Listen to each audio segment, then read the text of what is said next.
அனைவருக்கும் வணக்கம். இந்த வீடியோல நம்ம பார்க்குற டாபிக் சவுண்ட். நம்ம சின்ன கிளாஸ்லலாம் சவுண்ட பத்தி படிச்சிருக்கோம். ஒலி. ஆக்சுவலா சவுண்ட் எப்படி ஜெனரேட் ஆகுது? அது எப்படி ப்ரொபகேட் ஆகுது? அதாவது எப்படி டிராவல் ஆகுது? சவுண்ட் டிரான்ஸ்மிட் ஆகுறதுனால என்னென்னலாம் நமக்கு நன்மை இருக்கு? அதே ஓவர் சவுண்டா இருந்தா அந்த நாய்ஸி வரும்போது அது என்ன பொல்யூஷனு?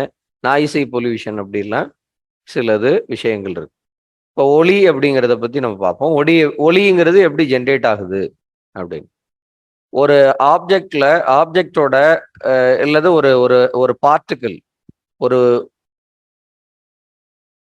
மூலக்கூறு அப்படின்னு சொல்ற மாதிரி ஒரு பார்ட்டிக்கிள், ஒரு துகள் அதிர்வுறுவதால் ஒரு பார்ட்டிக்கிள் வந்து வைப்ரேட் ஆகுறதுனால தான் நமக்கு சவுண்ட் வந்து ஜென்ரேட் ஆகுது. அப்ப வைப்ரேஷன் ஆஃப் பார்ட்டிக்கிள்னு சொல்லலாம் சவுண்ட. அப்ப சவுண்டுங்கிறது is a form of energy, ஒரு வகையான ஆற்றல்னு சொல்லுவோம், which produces a sensation of hearing in our ears. நம்ம காதால் கேட்கக்கூடிய, உணரக்கூடிய ஒரு ஆற்றலை நம்ம வந்து ஒலி அப்படின்னு சொல்றோம். இந்த ப்ரொடக்ஷன் ஆஃப் சவுண்டுங்கிறது, ஒலி எப்படி ஏற்படுகிறது, எப்படி வந்து உருவாகிறதுன்னு கேட்டா, sound is produced by vibrating objects அல்லது வைப்ரேட்டிங் ஆப்ஜெக்ட்ஸ்ன்னு சொல்றதை விட அந்த பார்ட்டிகிள்ஸ் அந்த துகள்கள் வந்து அதிர்வுறுவதால் நமக்கு என்ன அப்படின்னா இந்த சவுண்டு ஒலி வந்து ஏற்படுகிறது அப்படின்னு பார்க்குறோம். அப்ப வைப்ரேட்டிங்கிறது என்னது? அதிர்வுறுதல் அப்படின்னு சொல்லுவோம். அதிர்வுறுவதால் நமக்கு வந்து ஒலியானது ஏற்படுகிறதுன்னு பார்க்கணும்.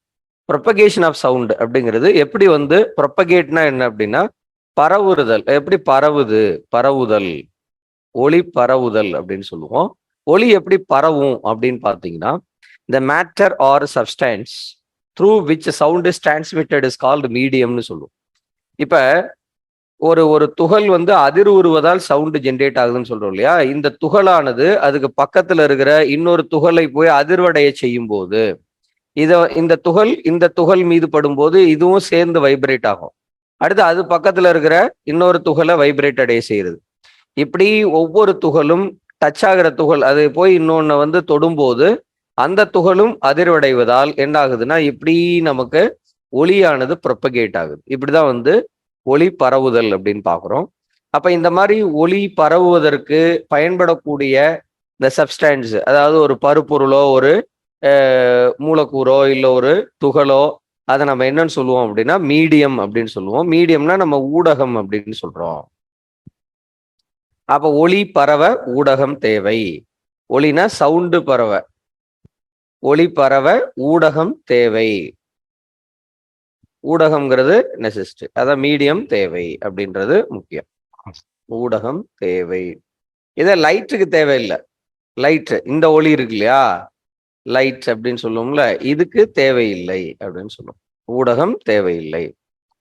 The disturbance created by the source of sound medium travel through the medium, not the particles of the medium. ஆக்சுவலா இந்த டிஸ்டர்பன்ஸ், இப்ப இந்த ஒலி பரவுது அப்படிங்கிறது என்ன அப்படின்னா, இந்த மூலக்கூறு அல்லது இந்த துகளானது இங்க இடப்பெயர்ச்சி அடைவதல்ல.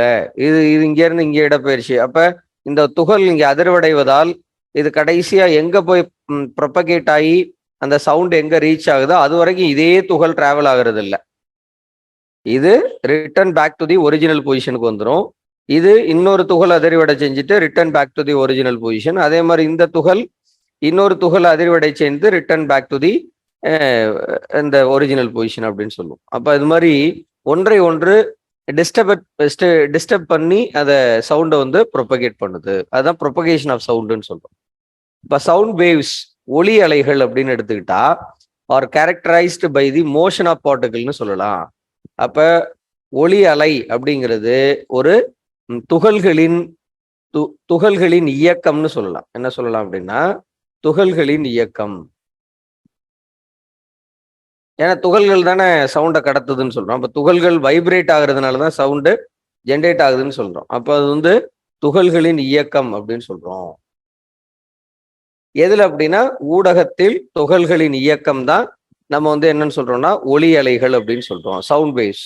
அப்ப சவுண்ட் வேவ் என்னன்னு கேட்டீங்கன்னா மெக்கானிக்கல் வேவ்ஸ், இயந்திர அலைகள்னு பேரு, இயந்திர அலைகள்னு சொல்லுவோம். மெக்கானிக்கல் வேவ்ஸ், இயந்திர அலைகள் அப்படின்னு சொல்லுவோம். சரி.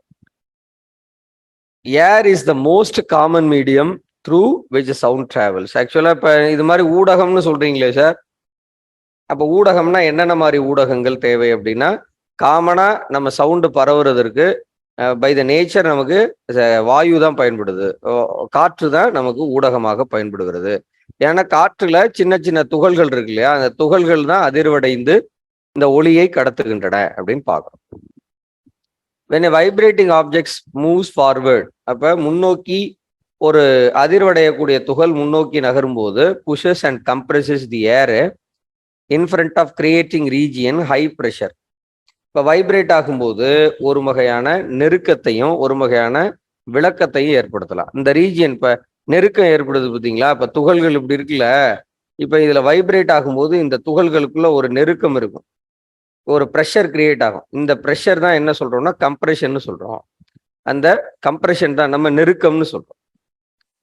அப்ப when the vibrating objects moves backward, இப்ப இங்க இங்க இப்ப இந்த துகள் வைப்ரேட் ஆகி இப்படி மூவ் ஃபார்வர்டுனா இதை போய் டச் பண்ணும்போது ஒரு கம்ப்ரெஷன் ஏற்படும் இந்த இடத்துல. அப்புறம் அந்த துகள் அதிர்வடைஞ்சதுக்கு அப்புறம் return back to original position சொல்றேன் இல்லையா, அப்போ ஒரு ரிலாக்ஸேஷன் ஏற்படும். பேக்வேர்ட்ஸ் அப்படிங்கும்போது ஒரு ரிலாக்ஸேஷன் ஏற்படும். அதுதான் நம்ம என்னன்னு சொல்றோம் அப்படின்னா ரேர்ஃபேக்ஷன் சொல்லுவோம். அப்ப துகள் அதிர்வடையில சி ஒரு கம்ப்ரெஷன், ஒரு ரேர்ஃபேக்ஷன், ஒரு கம்ப்ரெஷன், ஒரு ரேர்ஃபேக்ஷன், இப்படியே தான் துகள்கள் வந்து நெருக்கமடைதல் திரும்ப விலக ஒரு நல்ல ஃபிளெக்சிபிள் அப்படி உருவாகும். நீங்க அதை நான் பிக்சர்ல பார்க்கலாம். நீங்க வைப்ரேட்டிங் இப்போ வந்து எப்படி வந்து வைப்ரேட் ஆகுது, ஒரு ஜஸ்ட் ஒரு டியூனிங் ஃபோர்க் இருக்குன்னு வச்சுங்களேன், இதுதான் டியூனிங் ஃபோர்க்கு. இந்த டியூனிங் ஃபோர்க்கில் நீங்கள் ஒரு பெண்டுலம் மாதிரி வச்சு தட்டுறீங்க லைட்டாக, தட்டும்போது இந்த வைப்ரேட்டிங் இந்த டியூனிங் ஃபோர்க் வந்து பார்த்தீங்கன்னா வைப்ரேட் ஆகி நம்ம இதுதான் வைப்ரேட் ஆகுது. இந்த இடத்துல ஏர் இருக்கு இல்லையா, இந்த ஏர்ல இருக்கிற பார்ட்டிகிள்ஸை இந்த ஃபோர்க்கு வைப்ரேட் அடைய செய்யுது. அப்போ இந்த ஏர் பார்ட்டிகிள்ஸ் ஒன்றை ஒன்று டிஸ்டர்பன்ஸ் ஆகி இந்த சவுண்டுங்கிறது ப்ரொபகேட் ஆகுது அப்படின்னு பார்க்குறோம். பாருங்களேன், இப்போ நீங்கள் இந்த அனிமேஷன்ல பார்க்கலாம். இப்படிதான் ஃபோர்க் வந்து டச் பண்ணோன்னா அந்த ஃபோர்க்ல இருந்து சவுண்டுங்கிறது ஜென்ரேட் ஆகுது. இது நீங்க எப்படி சார் அதை நான் வந்து ஒரு துகள் வந்து அதிர்வடையதை எப்படி சார் பார்க்கலாம் அப்படின்னு கேட்டீங்கன்னா, இந்த ஃபோர்க் அதிர்வடைகிறத ஒரு டம்ளர்ல ஒரு ஒரு கிளாஸ்ல வந்து வாட்டரை ஃபுல்லா ஃபில் பண்ணிட்டு இந்த ஃபோர்க் அதுல டச் பண்ணி பார்த்தீங்கன்னா தண்ணியில ஒரு வகையான வைப்ரேட்டிங் தெரியும். அந்த வைப்ரேட்டிங் டியூனிங் ஃபோர்க் அதுல வச்சு பார்த்தீங்கன்னா இந்த தண்ணி வைப்ரேட் ஆகி இந்த வாட்டர் டிராப்லெட்ஸ் வந்து வெளியில கொப்பளிக்கிறது உங்களுக்கு தெரியும். அடுத்து இதே மாதிரி இப்ப நீங்க வந்து மேல டச் பண்ணீங்க இல்லையா, அதே மாதிரி இந்த வைப்ரேட்டிங் ஃபோர்க்கை வந்து முன்னாடி வச்சது வந்து இப்படி தண்ணிக்கு மேல் மட்டத்துல வச்சிங்க, இப்ப தண்ணிக்குள்ள விடும்போது ஒரு வகையான இன்னொரு வகையான வைப்ரேஷனை உருவாக்கும். அப்ப வெர்டிகலா வைக்கும்போது இருந்தா பாருங்க, இப்போ இது வந்து வெர்டிகலா வச்சிங்க, முன்னாடி ஹரிசான்டலா ஃபோர்க்கை வைக்கும்போது ஒரு வகையான வைப்ரேஷன். இப்போ இங்க வந்து வெர்டிகலா நீங்க அந்த ஃபோர்க்கை உள்ள செலுத்தும் போது அந்த வைப்ரேஷன் பாருங்க, அந்த வாட்டர் டிராப்லெட்டை வந்து வெளியில அனுப்புது. இப்போ இதுதான் டிஸ்டர்பன்ஸ். இதே மாதிரி தான் இந்த சவுண்டோட இந்த ஏர் பார்ட்டிகிள்ஸ் இப்படி தான் ஒன்று டச் பண்ணி இந்த சவுண்டானது ப்ரொபகேட் ஆகுதுங்கிறத நம்ம தெரிஞ்சுக்கிறோம். இப்போ நீங்க இந்த பிக்சர்ல பாத்தீங்கன்னா இப்போ இப்படிதான், இப்போ இந்த இடத்துல நீங்க பாத்தீங்கன்னாலே தெரியும், இப்போ இந்த இடத்துல வைப்ரேட் ஆகுது இல்லையா, வைப்ரேட் ஆகும்போது இந்த பார்ட்டிகிள்ஸ் வந்து ஒரு வகையான கம்ப்ரெஷன் ஏற்படும் இந்த இடத்துல ப்ரெஷர். அப்ப அந்த துகள்கள் அதிர்வடையும் போது ஒரு நெருக்கம் ஏற்படும் போது அதுதான் என்னது கம்ப்ரெஷன். திரும்ப அந்த அந்த துகள்கள் திரும்ப ரிட்டர்ன் ஆகும்போது ஒரு ரிலாக்ஸேஷன் ஏற்படும், அதை ரேர்ஃபேக்ஷன் சொல்லுவோம். அப்போ ஒரு கம்ப்ரெஷன் ரேர்ஃபேக்ஷன் கம்ப்ரெஷன் ரேர்ஃபேக்ஷன்னா நமக்கு வந்து சவுண்ட் வந்து ப்ரொபகேட் ஆகுது மீடியம்ல அப்படின்னு பாக்குறீங்க. இங்க நீங்க ஒரு அனிமேட்டட் பிக்சர்ல ஈஸியா உங்களுக்கு தெரியும், உங்களுக்கு புரியும். இப்போ இந்த இடத்துல பாருங்க, இந்த இடத்துல ஒரு கம்ப்ரெஷன், அப்புறம் ஒரு ஒரு ரேர்ஃபேக்ஷனு, இன்னொரு இடத்துல ஒரு கம்ப்ரெஷன், இப்படியே வந்து மாத்தி மாத்தி போயிட்டே இருக்கும். இப்படிதான் வந்து சவுண்ட் வந்து வைப்ரேட் ஆகுது. இப்போ இந்த இடத்துல நம்ம வந்து நீங்க பிக்சர்ல பார்க்கும்போது தெரியுது, இப்போ வேவ்ஸ் எப்படி சார் நம்ம ஜென்ரேட் பண்றோம் அப்படின்னா பார்ட்டிகிள் கம்ப்ரெஷன் பார்த்தீங்கன்னா இந்த இடத்துல கம்ப்ரெஷன், இதுதான் என்னது இந்த ப்ரெஷரிங். இப்போ இந்த இடத்துல ஒரு கம்ப்ரெஷன், இந்த இடத்துல ஒரு ரேர்ஃபேக்ஷன் அப்படியே போயிட்டே இருக்கும் இல்லையா. ஸோ எந்த இடத்துல கம்ப்ரெஷன் ஏற்படுதோ அந்த இடத்துல ஆம்ப்ளிடியூட் பாருங்க, இதுதான் இந்த இடம் இல்லையா? இந்த இடம் உங்களுக்கு இந்த இடம் வந்து பார்த்தீங்கன்னா இது. அப்போ அந்த இடத்துல அது அந்த எப்போ வந்து வேவ்ஸ்ல வந்து இந்த நீங்க பார்த்தாலே தெரியும். இதுக்கு ஸ்ட்ரைட்டா பாருங்க. அதுக்கு நேரா பார்த்தீங்கன்னா உங்களுக்கு இந்த கம்ப்ரெஷன்ல உங்களுக்கு வேவ்ஸ் வந்து கொஞ்சம் ஹை வேவா தெரியும் உங்களுக்கு. ஸோ ரேர்ஃபேக்ஷன் இருக்கிற இடத்துல டவுன் வேவ் ஆக்சுவலா நெகட்டிவ் சைடில் இந்த வேவ் வந்து இப்படிதான் ஒரு சவுண்ட் வேவ்ஸ் இப்படிதான் நம்ம வந்து ஜென்ரேட் பண்றோம். Sound waves are longitudinal waves அப்படின்னு சொல்றீங்க. Sound waves are longitudinal waves. Longitudinal வேவ்ஸ்னா எப்படி சார் அப்படின்னா ஒரு என்ன சொல்லுவோம்னா நெட்டலைகள் குறுக்கலைகள்னு சொல்லுவோம். இப்ப லாங்கிடியூடினல் வேவ்ஸ் அப்படிங்கிறது நெட்டலைகள் சொல்லுவோம். நெட்டலைகள் எப்படி இருக்குது அப்படின்னு பாத்தீங்கன்னா இப்போ ஒரு ஸ்ப்ரிங் இருக்கு. இந்த ஸ்ப்ரிங் அப்படி எலாங்கேட் பண்ணி ஒரு விட்டீங்க அப்படின்னா இந்த மாதிரியான ஒரு ரேர்ஃபேக்ஷன் கம்ப்ரெஷன் ப்ராசஸ் இருக்கும். இது ஒரு லாங்கிடியூடினல் வேவ்ஸுக்கு நம்ம ஒரு எக்ஸாம்பிளா சொல்றோம். இப்போ நீங்க இந்த அனிமேஷன்ல பார்த்தாலே தெரியும் லாங்கிடியூடினல் வேவ்ஸுங்கிறது ஒரு ஸ்ப்ரிங்கை வந்து ப்ரெஸ் பண்ணி விடுறீங்க. அப்போ இது வைப்ரேட் ஆகுற மாதிரி தான். இப்போ எந்த இடத்துல எல்லாம் உங்களுக்கு வந்து கம்ப்ரெஷன், இப்போ இந்த இடத்துல ஒரு கம்ப்ரெஷன் ஏற்பட்டுச்சு இல்லையா, அடுத்து ஒரு ரிலாக்ஸேஷன் ஏற்படும். இந்த கம்ப்ரெஷன் போயிட்டே இருக்கு பாருங்க. இப்படிதான் வந்து ஒரு சவுண்டும் இப்படிதான் ப்ரொபகேட் ஆகி ஒரு டிஸ்டன்ஸை வந்து அது கடக்குது அப்படின்னு பார்க்குறோம். இப்போ டிரான்ஸ்வர்ஸ் வேவ்ஸ் அப்படி இருக்காது. டிரான்ஸ்வர்ஸ் இப்போ நீங்க லாங்கிடியூடினல் வேவ்ஸ்னா என்ன சொல்லலாம் அப்படின்னு பார்த்தீங்கன்னா ஹரிசான்டல் வைப்ரேஷன் சொல்லலாம். ஹரிசான்டலா வைப்ரேட் ஆகுது பாருங்க, ஹரிசான்டல் மூமெண்ட் இது. பட் வெர்டிகல் மூமெண்டா இருக்கு அப்படின்னு பார்த்தீங்கன்னா அது டிரான்ஸ்வர்ஸ் வேவ்ஸ். அதாவது என்ன சொல்லலாம்னா ஒரு பார்ட்டிகிள் வந்து ஒரு துகளானது ஒரு பார்ட்டிகிள் வந்து ஒரு துகளானது கிடைமட்டமாக அதிர்வுற்றால் அது லாங்கிடியூடினல் வேவ் நெட்டலைகளா இருக்கும். அதே வந்து அந்த வேவே அந்த பார்ட்டிகிள் வந்து வெர்டிகலா அதாவது செங்குத்தாக அதிர்வுற்றால் இப்படி, அதாவது நீங்க ஒரு கயிறை வந்து இப்படி நீளமான கயிறை இப்படி பண்ணீங்கன்னா என்ன ஆகும், மேலே இங்கேயும் போயிட்டு வரும் இல்லையா? அந்த மாதிரி வெர்டிகல் மூவ்மெண்ட்ல இருக்குது பார்ட்டிகிள் வந்து வெர்டிகல் வைப்ரேஷன் இருந்ததுன்னா அதை வந்து டிரான்ஸ்வர்ஸ் வேவ்ஸ்ன்னு சொல்லுவோம், குறுக்கலைகள் அப்படின்னு சொல்லுவாங்க. Characteristics of the sound waves. Sound வேவ்ல எப்படியெல்லாம் ஃபர்ஸ்ட் வந்து ஃப்ரீக்வன்சிங்கிறது ஒன்றும் இல்லை, பட் நம்பர் ஆஃப் வைப்ரேஷனை தான் நம்ம என்னன்னு சொல்லுவோம் அப்படின்னா ஃப்ரீக்வன்சின்னு சொல்லுவோம். நம்பர் ஆஃப் வைப்ரேட்டிங் அந்த வைப்ரேஷனை தான் நம்ம என்னன்னு சொல்லுவோம் அப்படின்னா ஃப்ரீக்வன்சின்னு சொல்லுவோம். அப்போ ஒரு செகண்டுக்கு எவ்வளோ நம்பர் ஆஃப் வைப்ரேஷன் இருக்கோ அதுதான் ஃப்ரீக்வன்சி அப்படின்னு சொல்லுவோம், அதிர்வெண் அப்படின்னு சொல்லுவோம். அப்ப அதிர்வுகளின் எண்ணிக்கை தான் நம்ம அதிர்வெண் அப்படின்னு சொல்றோம். அதே மாதிரி ஆம்ப்ளிடியூடுங்கிறது என்ன அப்படின்னு பார்த்தீங்கன்னா ஆம்ப்ளிடியூட் அப்படிங்கிறது நமக்கு வந்து வீச்சு மேல எவ்வளோ நம்பர் ஆஃப் வைப்ரேஷன்ல எவ்வளோ நெடுக்கம் ஏற்படுது, இப்போ எவ்வளோ கம்ப்ரெஷன் ஏற்படும். நம்பர் ஆஃப் வைப்ரேஷன் ஒரு செகண்ட்ல இப்போ வேவ்ஸ் இப்படி போகுது இல்லை, இப்படி போகும்போது இப்போ இந்த இடம் தான் என்ன சொல்லுவோம்னா ஆம்ப்ளிடியூடும்போம். அப்போ மேக்சிமம் இந்த கம்ப்ரெஷன் அந்த வேல்யூ வந்து நம்ம என்ன சொல்லிடுறோம் அப்படின்னா ஆம்ப்ளிடியூடுன்னு டினோட் பண்ணிக்கிறோம்.